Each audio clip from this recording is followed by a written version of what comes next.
tentara itu ada sama, nanti juga di Pramuka. Nah itu apa katanya yang merah dua?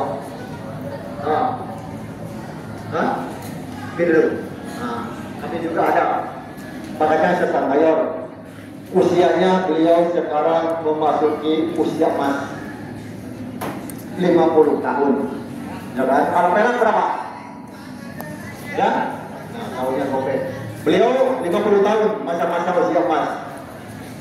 Masih semangat jiwa mudanya, padahal sudah tua. Kenapa dia punya semangat? Karena dia punya cita-cita dengan menjadikan negara Indonesia ini tetap berkibar. Yang kedua, Bapak Jul Hardi. Beliau dulunya mantan pasukan khusus.